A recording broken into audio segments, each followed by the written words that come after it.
Echelon is brought to you by Deloitte. For innovative thinking and thorough strategic planning, turn to Deloitte. Our guest this week in our Upper Echelon feature, Johan Meiring, the Chief Executive of Blue Financial Services, also the Chief Executive and one of the founders of Maibuye. Johan, born in Louis Trichardt in Limpopo.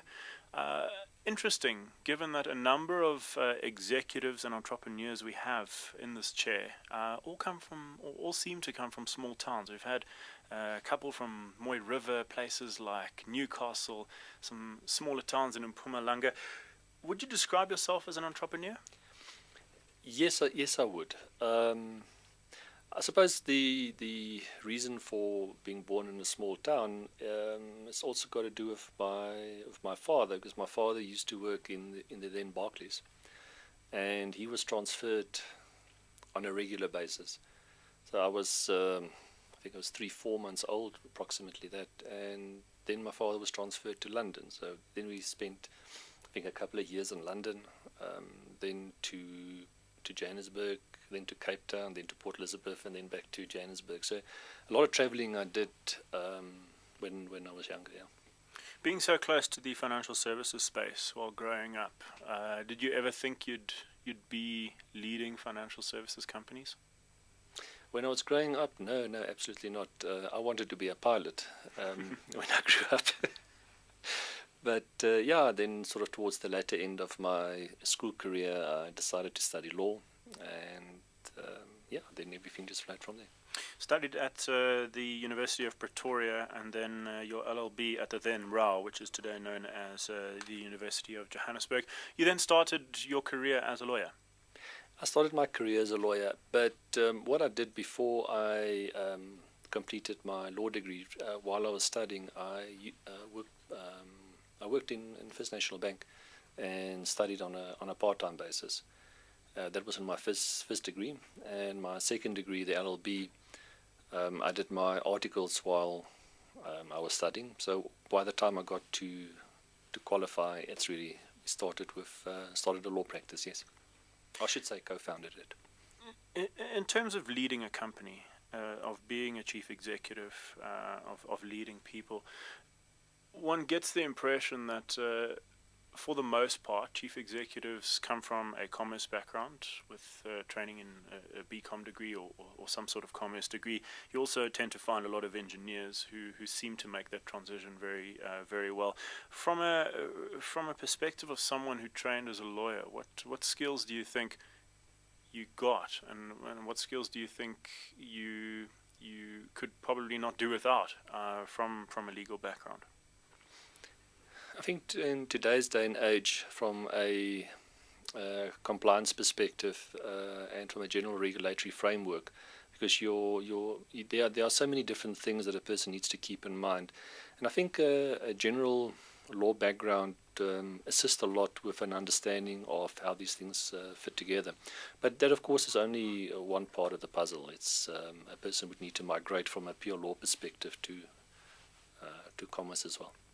You then, after your law practice, which was in round numbers a decade, started Maibuye in January 2000. Maibuye, what was the idea back then? What effectively happened during my years in the law practice? There were lots of things that we were busy with, that if a person sort of took a step back and looked at it, you would say, but this isn't typically in a law practice. And also, if you a lawyer, even though you're obviously involved, you're acting on behalf of somebody else. You're not really participating in the ring yourself, so to speak. And what we really wanted to do is we wanted to try and get involved in commercial transactions, but simultaneously use some of the skills that we learned in the law practice, and that really was the basis for wanting to start Maibuye.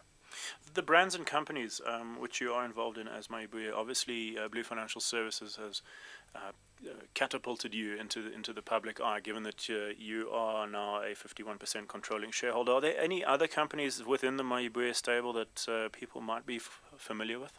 I think there's one more, Integer. Integer is a housing company that was originally started by Investec Bank and Purple Capital, and which we acquired from them in 2009. This transition from being private and completely private, off the radar. I mean, when you Google Johan Meiring, there's very few pages on the internet about you. And I say this given that I've done it, and you can compare that versus any other executive in the financial services space where you'll see page after page after page about them. What's the transition from being a private company to being the chief executive of a public company as well been like? It's been interesting.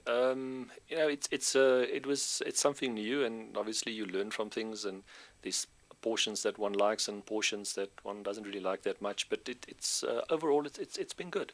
But it's been quite a transition because we've been totally under the radar screen for years. So it was an interesting transformation.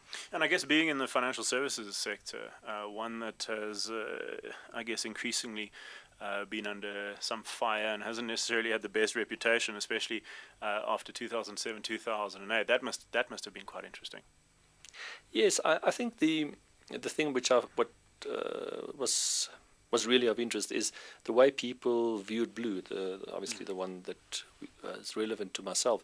And I don't think I've come across a company where people had such deep feelings about it, some very positive and some very negative. I think at the time that we got involved, I would say in excess of 90%, which is negative. But people have had some real interesting emotions on it, and to try and understand that was complex. The unsecured lending market in South Africa, what's your reading of that right now? There seems to be intense interest in the sector. There was a significant amount of interest 6 months ago, and that really built, I guess, towards the end of last year. As this year started, perhaps less interest, slightly less interest than there was. Your reading of the space and where it finds itself right now?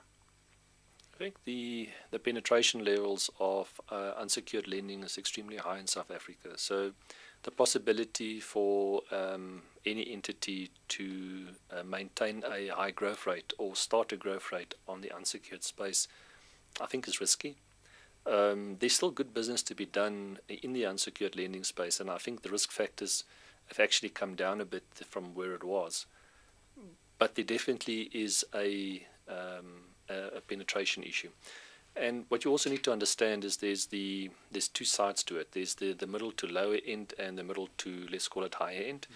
Now, there's a lot of capacity in the middle to higher end in the sense of people by and large have been deleveraging themselves based on all the financial concerns and possibility of interest rate increases and so forth.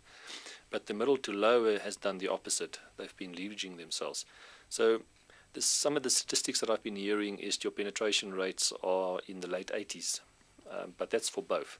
And I think if you start pulling them apart, you may very well find that your penetration rates in the middle to lower is in the deep 90s. With Blue Financial Services and with that acquisition and over the past number of months, really a firm decision to try and turn this company around. And to date, you have succeeded. You've succeeded with that turnaround plan. The decision, though, to make the acquisition, to embark on this turnaround plan, was it an easy one to make? Yes, it was actually. But once the decision was made, structuring the transaction was quite complicated, just due to the nature of it. The reason why I say yes is because we were at the time looking for an acquisition, and we were specifically looking for an acquisition that would that has a nice distribution infrastructure. And then Blue came onto the radar screen as a possibility. So the decision was already made on our side that we needed to invest in an entity that has a good distribution infrastructure. So that part was easy. The more difficult part was to structure the transaction just based on where Blue was at the time, because from it had negative equity. So it was a difficult transaction where you needed to capitalize with a sum of money, try and determine a value of an entity with negative equity. Have you done any other turnarounds?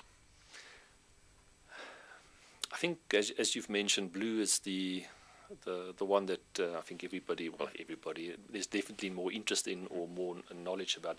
Yes, some of the stuff we've done before is at different levels. So yes, we've been in essence doing that for the last 10 years, ranging from buying just divisions or books and focusing our attentions on that.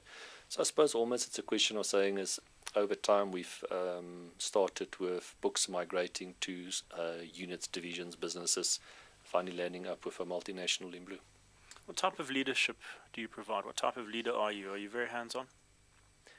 Yes, I am. I think that's possibly one of my shortcomings in the sense that I think I'm possibly too hands-on, and sometimes I should let go sooner than I do.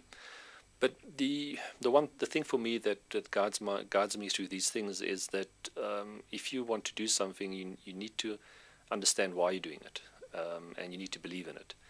And if you in that process of believing in it, you need to understand what is the principle. So what's the principle as to why you're doing it? And if I take all of that and roll it into a saying, and I must confess I've now it slipped my mind whose saying it was. But the saying in essence is that in matters of fashion, swim with the tide. In matters of principle, stand like a rock. So once you understand the portion of what you're doing, why you're doing it, and what's the principle involved, then obviously be very focused and orientated in achieving that. But starting from your as-is position and what you're trying to achieve, obviously a lot of agility required because life happens. It changes things. You co-founded that law practice in the early 90s, a decade there. Started my Ibuya 13 years later. We're now sitting here. Might there be a third startup in the future? No, I don't think so.